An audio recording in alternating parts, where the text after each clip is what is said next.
Di hari pertama kelahirannya, ada 5 pedang tergantung di atas kepala bayi laki-laki itu. Karena ibunya ingin dia menerima berkah pedang sejak kecil, tanpa sepengetahuan ibunya, di kehidupan sebelumnya, bayi laki-laki itu telah mencapai puncak keahlian pedang. Dia berhasil menyelamatkan dunia dari Raja Iblis. Namun, dia kehilangan orang yang paling dicintainya selamanya. Ketika gerbang dunia iblis tertutup, hidupku juga berakhir. Aku pernah bersumpah, jika ada kehidupan selanjutnya, aku tidak akan pernah menyentuh pedang lagi. Namun, ketika aku membuka mata lagi, aku melihat 2 sosok berdiri di depanku. Tiba-tiba aku menyadari, aku telah menjadi bayi. Dari percakapan orang-orang di sekitar, aku tahu, ini adalah dunia pedang dan sihir. Dan aku telah terlahir kembali di keluarga ahli pedang ternama di dunia ini. Aku menjadi putra bungsu Pangeran Ibera. Namun, ketika aku mendongak, aku terkejut melihat, ibuku telah menggantung banyak pedang di atas tempat tidurku, agar aku mendapatkan berkah pedang. Hal ini semakin memperkuat tekadku untuk tidak pernah menyentuh pedang lagi seumur hidupku. Sejak hari itu, selama 19 tahun, aku tidak pernah menyentuh pedang. Dibandingkan dengan kakakku, Rian, yang dikenal sebagai pendekar pedang dengan kekuatan luar biasa. Dan kakak keduaku, Rode, pendekar pedang dengan kecepatan yang tak tertandingi.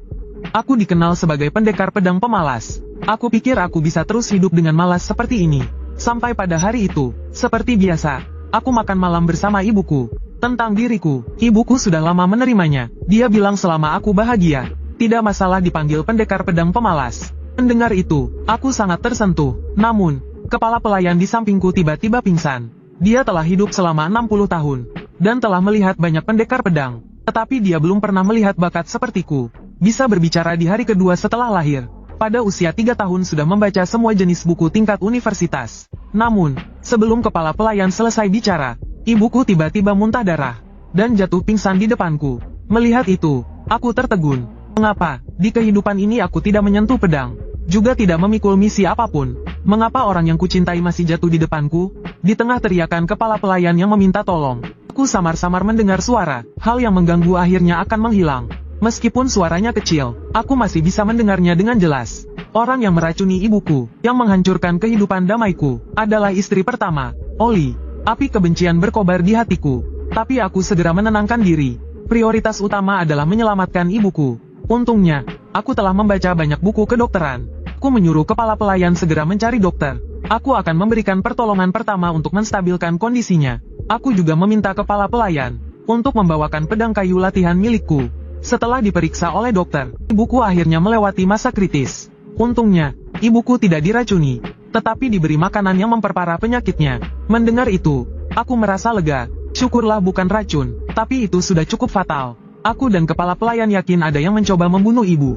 Kepala pelayan membungkuk dalam-dalam kepadaku, penuh penyesalan. Jika aku lebih waspada, Nyonya Alice tidak akan terluka. Aku tersenyum tipis, lalu aku menceritakan mimpiku tentang dunia lain. Ada pepatah di sana, jangan membangunkan singa yang sedang tidur. Setelah itu, aku langsung keluar ruangan. Kuserahkan tugas merawat ibu kepada kepala pelayan. Seumur hidupku, aku hanya punya satu keinginan, yaitu untuk selalu berada di sisi orang yang kukasihi, dan hidup bahagia. Namun, keinginan sederhana ini, ingin direnggut dariku. Kali ini, aku mengangkat pedangku lagi, bukan untuk kepahlawanan atau keadilan, tapi hanya untuk memenuhi keinginanku. Tak lama kemudian, aku menyusul Nyonya Oli. Melihatku, Nyonya Oli berpura-pura peduli dengan kondisi kesehatan ibuku. Aku terkekeh. Berkat Nyonya, ibu dalam keadaan sehat. Aku sengaja menekankan kata ibu. Aroma tubuh Nyonya Oli sama persis dengan aroma sup ibu. Mendengar itu, Oli langsung tahu kalau aku sepertinya menemukan petunjuk. Dia menjelaskan kalau dia kebetulan memeriksa makan malam hari ini. Lalu dia mengalihkan pembicaraan dan menyindirku, karena aku, si pemalas pedang, membawa pedang kayu. Apa aku sudah bertobat? Dia memperingatkanku untuk tidak membawa-bawa pedang kayu. Jalani saja hidupmu dengan tenang, seperti dulu. Setelah itu, dia berbalik pergi.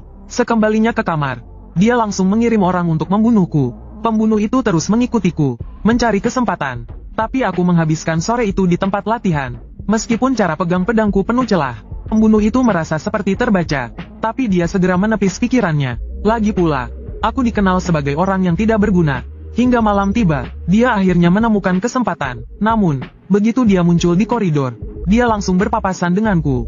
Aku berdiri di sana, memegang pedang kayu dan tersenyum mengejek. Lama sekali kau datang, aku menunggumu sejak dari tempat latihan. Sambil berkata begitu, aku mengayunkan pedang kayuku ke bawah dengan keras. pembunuh itu langsung melompat mundur. Tapi kemudian, mataku terbelalak. Jurus pedang yang kugunakan barusan membuat lubang yang dalam di tanah. Saat dia tertegun, aku sudah berada di depannya. Kau pasti dikirim Nyonya Oli untuk membunuhku, kan? Bagaimana kau tahu? Aku mendengus dingin. Sepertinya uang Nyonya Oli terbuang percuma. Dia menyewa orang lemah yang bahkan tak bisa menangkis pedang kayu. Mendengar itu, pupil mata pembunuh itu membesar. Apa katamu, pedang kayu? Mataku memerah. Tanpa memberinya kesempatan untuk bereaksi, aku menebas ke bawah dengan keras. Keesokan harinya, kepala pelayan berlari tergopoh-gopoh masuk dan memberitahuku bahwa semalam ditemukan mayat seorang pembunuh di kediaman. Aku hanya melambaikan tangan, tak peduli. Kukira ada masalah besar. Hanya mayat, kan? Kepala pelayan mengatakan kali ini berbeda. Leher pembunuh itu dipatahkan. Mayatnya dibuang di depan pintu Nyonya Oli.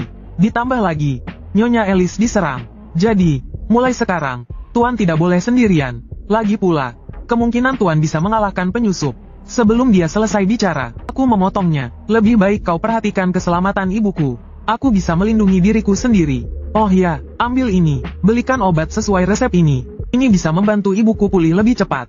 Di sisi lain, Pangeran Ibella duduk di ruang kerjanya dengan wajah muram.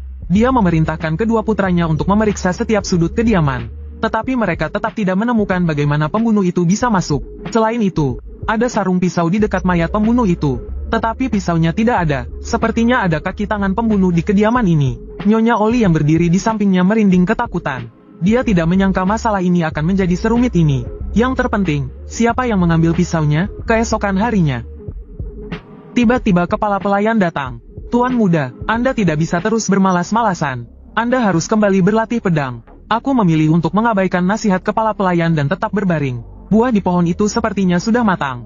Ambilkan satu untukku. Ian juga mau satu. Mendengar itu, kepala pelayan mendongak dan bersiap mencari buah. Tiba-tiba, matanya membelalak kaget. Apa itu? Aku terkekeh. Akhirnya kau menemukannya. Kepala pelayan melompat dan mengambilnya. Kemudian, aku mengamati belati itu dengan tak percaya. Kenapa benda ini memiliki ukiran yang sama persis dengan sarung pisau pembunuh itu? Kepala pelayan segera membawaku untuk menyerahkan belati itu kepada Pangeran Ibella. Malam itu, berita kegagalan pembunuhan itu sampai ke markas. Pria berambut merah perlahan membuka tirai. Nomor 3 mati, bagaimana dengan